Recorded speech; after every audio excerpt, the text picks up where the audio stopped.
Hello दोस्तों, नमस्कार। अपना जो टॉपिक चल रहा है वो चल रहा है वक्रता त्रिज्या, रेडियस ऑफ कर्वेचर। वक्रता त्रिज्या के पिछले वीडियो में हमने दो फॉर्मूले या कह सकते हैं तीन ही फॉर्मूले देखे थे। पहला नेज समीकरण से, दूसरा और तीसरा जो था वो कार्तीय समीकरण से। नेज समीकरण से वक्रता त्रिज्या, जब नेज समीकरण हो, नेज समीकरण किस में होती है?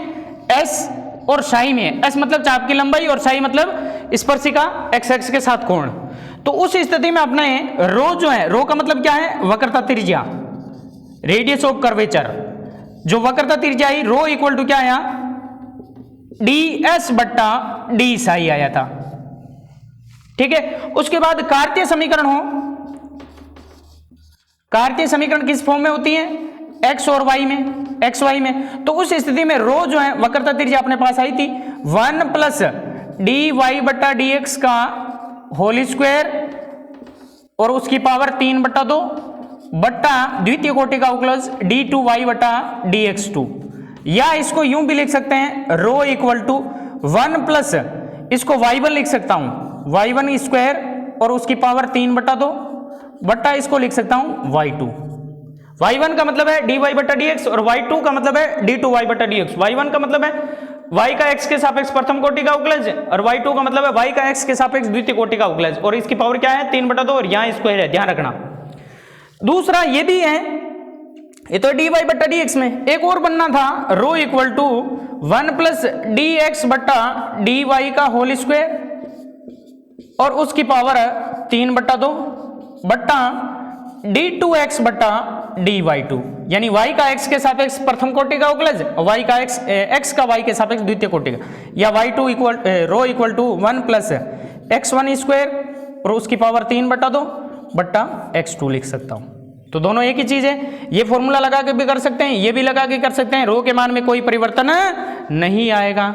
और जब स्पर्शी एक्स एक्स पर लंबवत हो या कह सकते हैं वाई एक्स के समांतर, तो उस स्थिति में ये फॉर्मूला लगाना है, क्योंकि एक्स एक्स पर लंबवत होता है, डी वाई बटा डी एक्स अनंत हो जाता है। इसमें ये फॉर्मूला काम न करके ये वाला लगाना है। क्लियर? तो ये चीज थोड़ी ध्यान में रखना। तो ये वक्रता त्रिज्या के जब कार्तीय समीकरण दे रखी हो तो उसके फॉर्मूले और नए समीकरण दी हो तो उसके फॉर्मूले। अब वक्रता त्रिज्या ये है, वक्रता खाली आपसे वक्रता पूछे तो वक्रता इन सब की उल्टी होगी। रो निकालेंगे और उसका रेसिप्रोकल करेंगे, वक्रता हो जाएगी। क्लियर? अब आपकी वक्रता त्रिज्या जो है पैरामेट्रिक फॉर्म में इक्वेशन दे रखी होती है तो क्या होती है उसके बारे में हम डिस्कस करेंगे इस वीडियो में। तो प्राचलिक रूप आपको दे रखा है, पैरामेट्रिक फॉर्म दे रखा है, प्राचलिक समीकरण।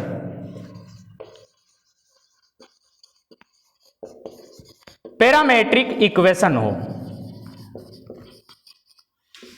प्राचलिक समीकरण हो, प्राचलिक समीकरण, तो उस स्थिति में वक्रता त्रिज्या रो क्या आएगी वो देखते हैं। ये सी पार्ट हो गया, ए और बी हो गया। ए नेज समीकरण, दूसरा भी कार्तीय समीकरण और सी प्राचलिक समीकरण। तो प्राचलिक समीकरण क्या होती है? जैसे x equal to function of t और y equal to function of t, दो अलग अलग फलन दे दिए और t में f1 f2 भी लिख सकते हैं, f और फाई भी लिख सकते हैं। तो उस स्थिति में dx बट्टा dt अपना जो होता है वो क्या होता है? f dash t। और इस स्थिति में dy बट्टा dt जो होता है वो क्या होता है? Phi dash t। या इस स्थिति में हम ये कह सकते हैं, क्या कह सकते हैं कि dy बट्टा dx जो है वो क्या है? वो है dy बट्टा dt बट्टा dx बट्टा dt, यही होता है। या यूं कह सकते हैं dy बट्टा dx इक्वल टू y का t के सापेक्ष जो अवकलज है इसको मैं मान लेता हूं y डैश। क्या मान ले सकता हूं? y dash. और इसका x का t के सापेक्ष को ले सकता हूं x डैश। मान रहा हूं, ये चीज मान रहा हूं और फॉर्मूले में इसी चीज को अप्लाई करेंगे। तो इसको मैं लिख सकता हूं y डैश बट्टा x डैश। ये समीकरण नंबर दे देता हूं 1। इससे कोई फर्क नहीं पड़ना चाहिए। y डैश का मतलब y का t के सापेक्ष अवकलन, x डैश का मतलब है x डैश का मतलब क्या हुआ कि x का t के सापेक्ष अवकलन dx बट्टा dt। तो ये dy बट्टा dx हो गया।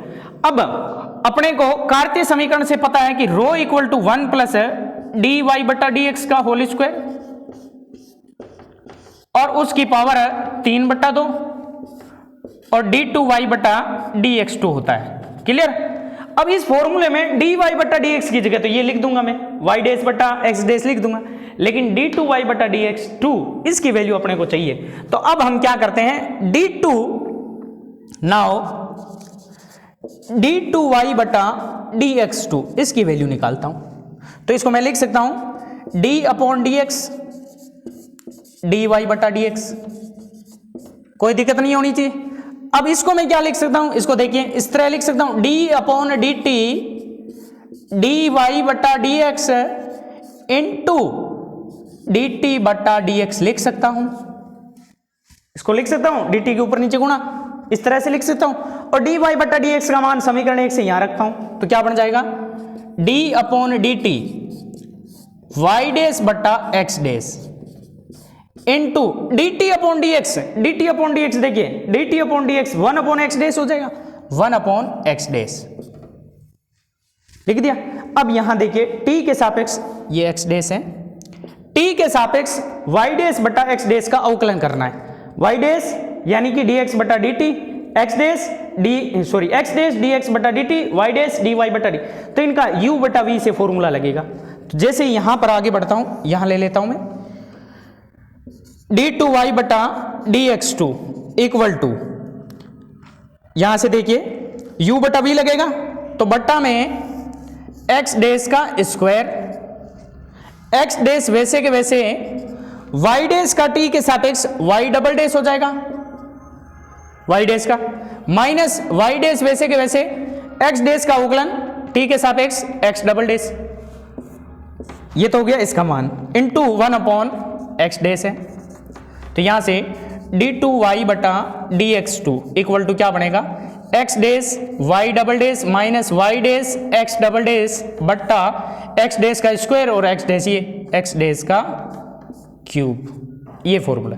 ये dy बटा dx का मान, d2y बटा dx2 का मान, ये समीकरण 2 मान लेते हैं। 1 और 2 के मान यहाँ रो में पुट करते हैं, तो 1 और 2 के मान यहाँ रो में पुट करते हैं, तो आपका रो जो आता है वक्रता त्रिज्या क्या आती है देखिए, तो समीकरण 1 व 2 के मान रो बराबर 1 प्लस डी वाई बटा डी एक्स का होल स्क्वायर और उसकी पावर 3 बटा 2 बटा d2y बटा dx2 में रखने पर, अब रखते हैं तो rho equal to 1 plus D Y बटा डी एक्स क्या है, ये रहा, तो y डैश बटा x डैश इसका स्क्वायर और फिर इनकी पावर 3 बटा 2 बटा, अब इसको हटा देता हूं, बटा d2y बटा dx2 का मान ये यहां से रखते हैं, x dash y double dash minus y dash x double dash बट्टा x डैश का क्यूब, तो रो इक्वल टू, अब इन दोनों को हटा देता हूं यहां से,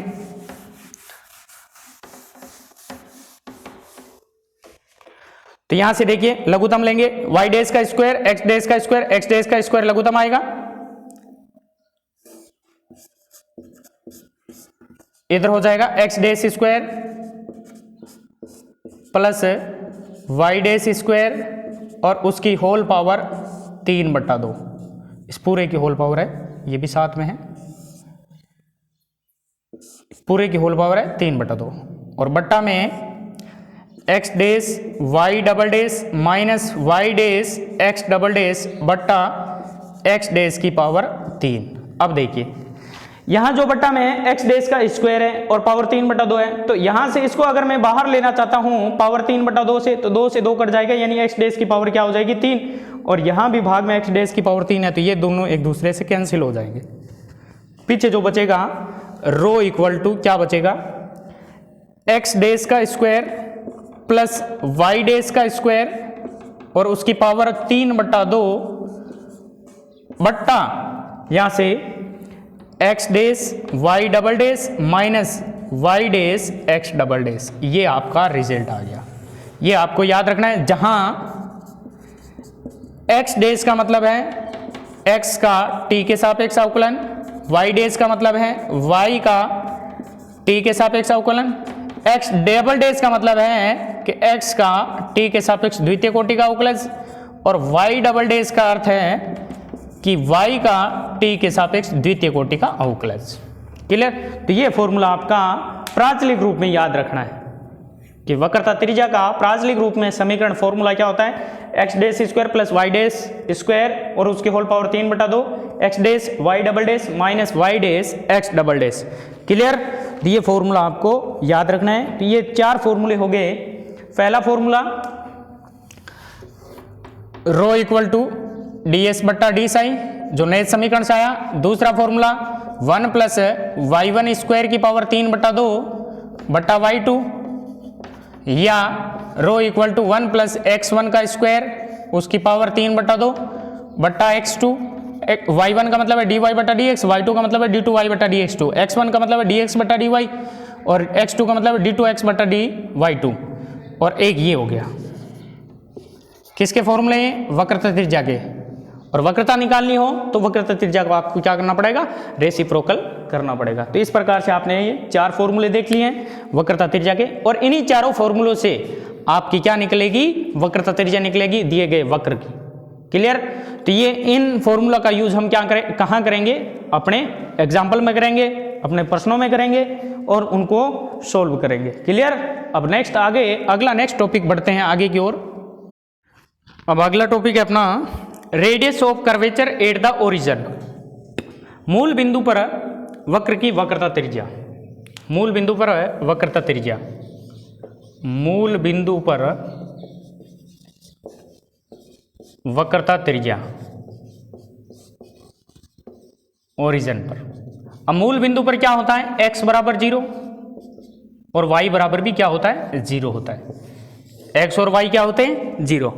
तो मूल बिंदु पर वक्रता त्रिज्या निकालने के लिए उसी फॉर्मूले का यूज करेंगे कि रो इक्वल टू क्या होता है अपना 1 प्लस डी वाई बटा डी एक्स का होल स्क्वायर और उसकी पावर 3/2 बटा d2y बटा dx2। यही होता है। यहां हम क्या मान लेते हैं, जब भी मूल बिंदु पर वक्रता त्रिज्या निकालनी है तो सबसे पहले अपने को क्या निकालना है? dy बटा dx निकालना है। क्या निकालना है? dy बटा dx। और ये कहाँ निकालना है? मूल बिंदु पर 0,0 पर। इसकी वैल्यू निकाल लेंगे और इसकी वैल्यू मान लेते हैं ये p है। क्या है? p है। और फिर उसके बाद d2y बटा dx2 की वैल्यू निकाल लेंगे। कहाँ पर? 0,0 पर। यानी x और y को आपको 0 रखना है, x और y को ही 0 रखना है। तो उस स्थिति में d2y बटा dx2 को क्या मान लेते हैं? q मान लेते हैं। तो यहां से फॉर्मूला अपना रो का क्या बना? Rho equal to 1 plus P square उसकी पावर 3/2 बटा q। यही फॉर्मूला है, यानी वही चीज है, वही फॉर्मूला था। उसमें आपको क्या करना है? dy बटा dx को x बराबर 0 y बराबर 0 पर वैल्यू निकालनी है और वो मान लेते हैं p आ गई। और d2y बटा dx2 की वैल्यू निकालनी है, x बराबर 0 y बराबर 0 पर वो वैल्यू आ गई q मान लो। तो यहाँ पर dy बटा dx और d2y बटा dx2 को q लिख दिया। तो ये मूल बिंदु पर आपकी क्या निकलेगी? वक्रता त्रिज्या, उसी फॉर्मूले से। क्लियर? अगर दूसरा फॉर्मूला लगाना चाहे dx बटा dy वाला, तो उस स्थिति में भी अपन dy बटा dx की जगह dx बटा dy को p मान लेंगे। तो ये चीज आपको मूल बिंदु पर निकालना है। मूल बिंदु पर वक्र की वक्रता त्रिज्या, ये कहां पर है? मूल बिंदु पर वक्र की वक्रता त्रिज्या। अब प्रश्न ये उठता है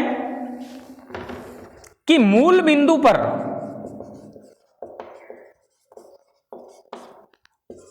वक्र की वक्रता त्रिज्या आप निकाल रहे हैं तो ये फॉर्मूला लगा रहे हैं। दूसरा मैं कह दूं मूल बिंदु पर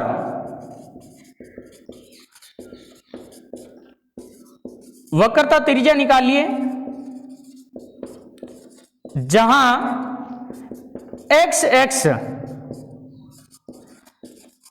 स्पर्श रेखा का कार्य करती हो, स्पर्श रेखा हो। और एक शर्त यह भी हो सकती है कि मूल बिंदु पर वक्रता त्रिज्या ज्ञात कीजिए जहां y स्पर्श रेखा हो। उस स्थिति में अपन क्या है, ये डायरेक्ट फॉर्मूले नहीं लगा सकते, ये वाले डायरेक्ट फॉर्मूले नहीं लगाएंगे। उस स्थिति में अपन क्या करेंगे? दूसरे फॉर्मूले देखेंगे और वो शॉर्ट फॉर्मूले होंगे जिनको न्यूटन विधि कहते हैं। न्यूटन विधि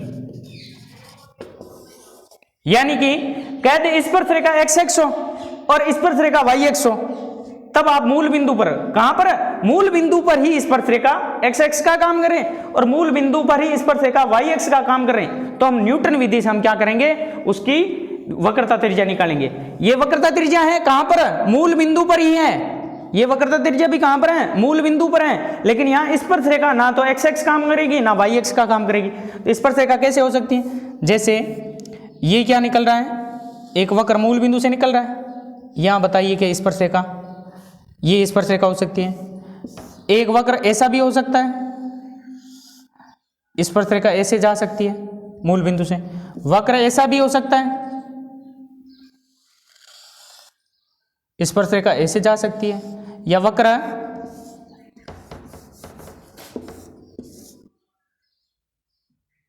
इस प्रकार से जा सकता है, स्पर्शरेखा ऐसे हो सकती है। ये मूल बिंदु से जा रही है स्पर्शरेखा, लेकिन एक्स एक्स और वाई एक्स का काम करना ही है। जैसे वक्र ऐसे आ जाए, ये वक्र है और स्पर्शरेखा ये एक्स एक्स का काम करे, तब आप न्यूटन सूत्र लगाएंगे। एक ऐसे आ जाए, ये वक्र, ये वाई एक्स स्पर्शरेखा काम करे मूल बिंदु पर, तो उस स्थिति में अपने को कौन से सूत्र लगाने हैं, न्यूटन सूत्र। और न्यूटन सूत्र आपके डायरेक्ट आपको फॉर्मूले रखने हैं और बहुत ही इजी फॉर्मूले। क्या है फॉर्मूले, उनको देखते हैं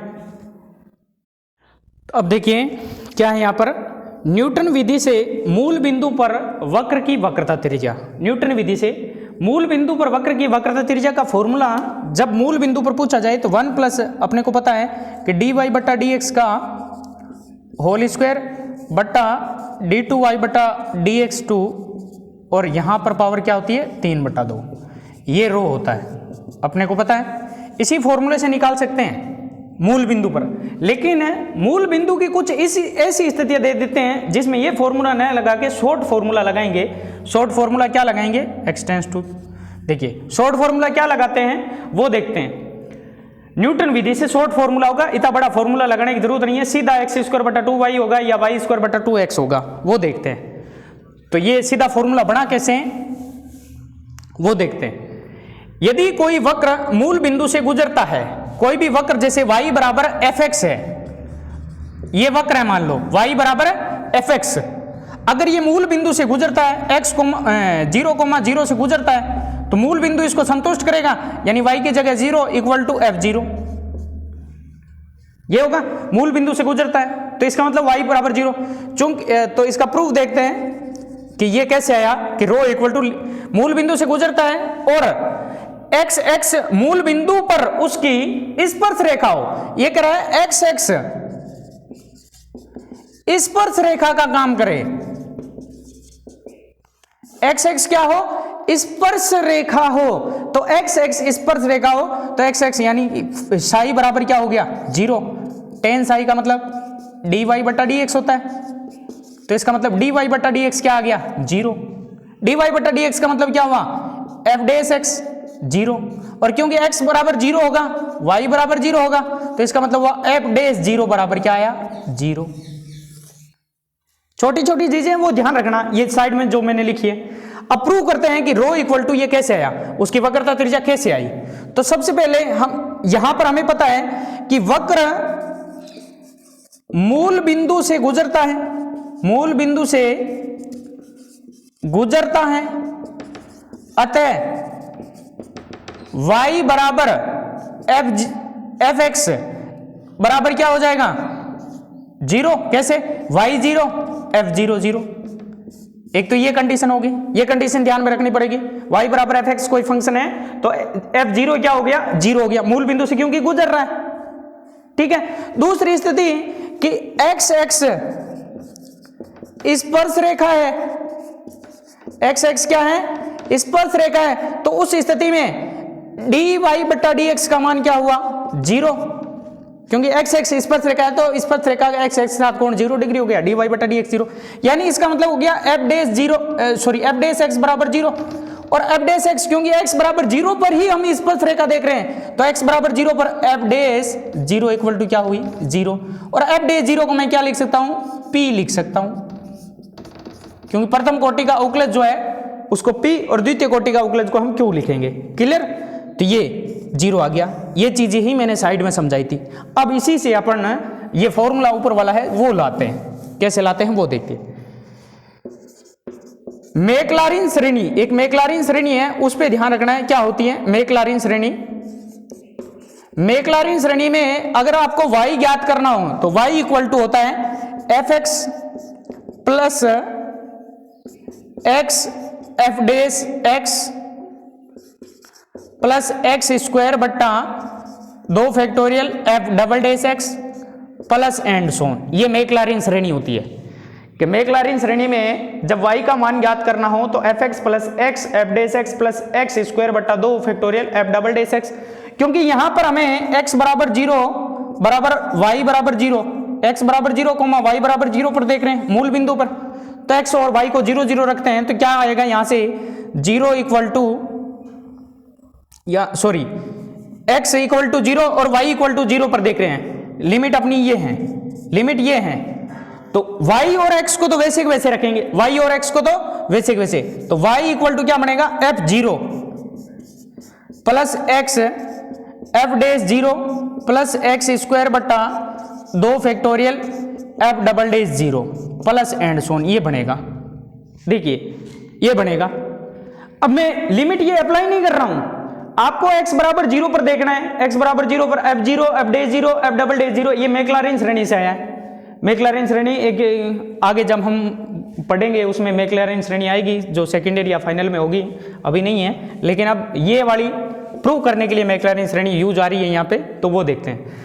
तो यहां से y इक्वल टू f0, यहां से देखिए क्या है 0 plus x f dash 0, f dash 0 का मतलब p है और p का मान भी यहां क्या है 0 प्लस एक्स स्क्वायर बट्टा 2 फैक्टोरियल, और ये क्या है f डबल डैश 0 का मतलब है q प्लस x के पद, प्लस x के पद, ठीक है। यहां से y इक्वल टू क्या है अपने पास, y equal to x square बट्टा 2 फैक्टोरियल यानी 2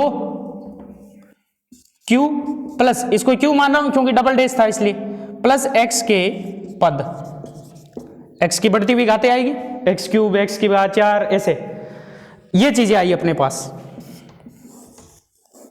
ठीक है। अब क्योंकि लिमिट अप्लाई करते हैं, limit x tends to 0, limit अपनी है x tends to 0 y tends to 0, ये लिमिट अप्लाई यहां करेंगे और अप्लाई करने के बाद हम q की वैल्यू निकालेंगे। यहां से लिमिट अप्लाई करता हूं, limit x tends to 0 y equal to limit x tends to 0 x square बट्टा 2 q प्लस x की बढ़ती हुई घात, वो तो 0 0 होती जाएगी, 0 0 होती जाएगी, x की बढ़ती हुई घात, 2 घात तक हम 0 नहीं लेंगे, तो यहां से q की वैल्यू जो आई वो देखिए, limit x tends to 0 y बट्टा 2y, देखिए 2y बट्टा एक्स स्क्वायर आई, ये q की वैल्यू आई, ठीक है। अब अपने को ये पता है कि मूल बिंदु पर रो का मान, वक्रता त्रिज्या का मान होता है 1 प्लस पी स्क्वायर की घात 3 बट्टा 2 बट्टा क्यू होता है, तो रो इक्वल टू पी तो 0 है क्योंकि एफ डैश 0 0 यहां यूज लिया आपने, तो 1 प्लस 0 0 1 हो गया, 1 की घात 3 बटा 2 1 अपॉन क्यू रहेगा, और 1 अपॉन क्यू यानी इसको पलटेंगे तो rho equal to limit x tends to 0 x square बटा क्या हो जाएगी 2y हो जाएगी। ये आपकी वक्रता त्रिज्या आ गई। जब ये वक्रता त्रिज्या कब, जब x एक्स मूल बिंदु पर उसकी स्पर्श रेखा हो, इसी प्रकार जब y एक्स मूल बिंदु पर किसी वक्र की स्पर्श रेखा हो या मूल बिंदु पर स्पर्श रेखा हो, उस स्थिति में क्या हो जाएगी वक्रता त्रिज्या, वो भी देख लेते हैं। इसी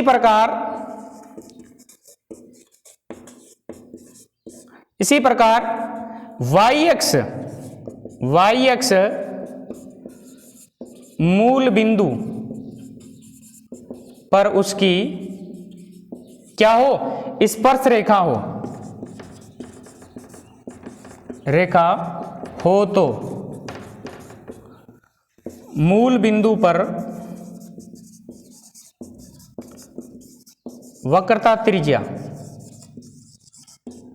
रो इक्वल टू क्या हो जाएगा, limit y tends to 0 y square बटा 2x हो जाएगा। ये आपको याद रखना है, उल्टा हो जाएगा इसका, जस्ट x की जगह विलोपित हो प्रतिस्थापित हो जाएगा y, और y की जगह x हो जाएगा। यहाँ y x किसका काम करेगा, स्पर्शरेखा, और कहाँ पर आपको वक्रता त्रिज्या निकालनी हो, मूल बिंदु पर। यहाँ पर x x स्पर्शरेखा काम करेगी मूल बिंदु पर वक्रता त्रिज्या x² बटा 2y, और यहाँ y² बटा 2x। Limit x tends to 0 और y टेंस टू 0, ये आपको डायरेक्ट याद रखना है।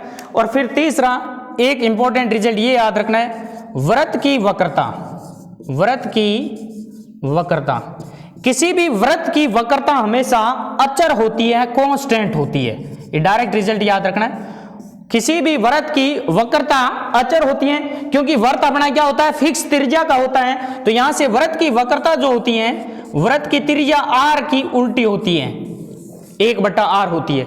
और r क्योंकि क्या होता है, वृत्त की त्रिज्या, त्रिज्या वृत्त बन गया, इसका मतलब फिक्स हो गई, फिक्स हो गई, इस वजह से 1/r भी क्या होगा, अचर होगा। तो किसी भी वृत्त की वक्रता हमेशा क्या होती है, अचर होती है, निश्चित होती है। ये भी इंपॉर्टेंट रिजल्ट आपको याद रखना। अतः हम कह सकते हैं, क्या कह सकते हैं, ये कोई वृत्त है, इसकी त्रिज्या है r है, ठीक है, ये r1 है, ये वृत्त मैंने थोड़ा बढ़ा लिया, ये त्रिज्या r2 हो गई। यहां हम कह सकते हैं त्रिज्या r1 जो है r2 से क्या है, छोटी है। तो हम कह सकते हैं कि इनकी वक्रता क्या होगी, जैसे जैसे त्रिज्या बढ़ती है किसी वृत्त की, उसकी वक्रता क्या होती है, घटती है। जैसे जैसे वृत्त की त्रिज्या बढ़ती रहती है, उसकी वक्रता घटती है। कैसे, एक इतना सा वृत्त है और एक इतना बड़ा वृत्त है।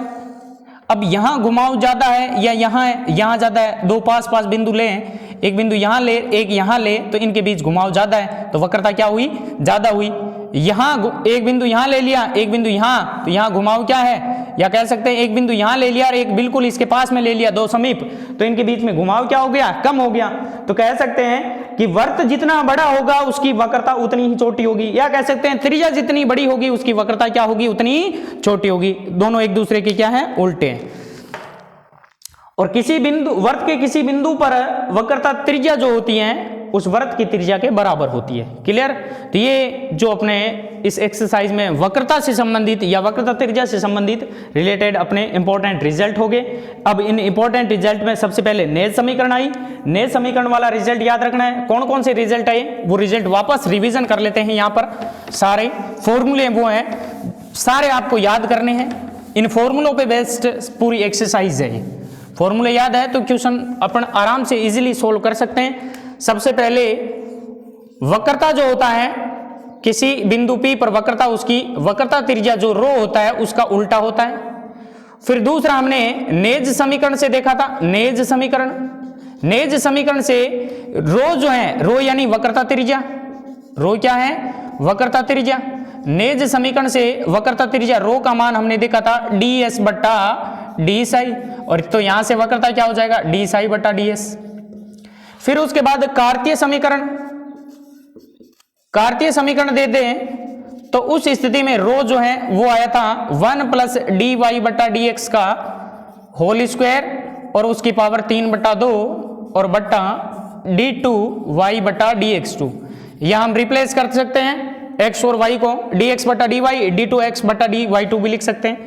चौथा कौन सा रूप दे दें, आपको प्राचलिक समीकरण दे दे, पैरामेट्रिक इक्वेशन दे दे, प्राचलिक इक्वेशन। उस स्थिति में रो जो है आपका, रो मतलब वक्रता त्रिज्या क्या थी, x डैश का स्क्वायर प्लस y डैश का स्क्वायर और उसकी होल पावर 3/2 बट्टा x dash y double dash minus y dash x double dash. ये फॉर्मूला बना था।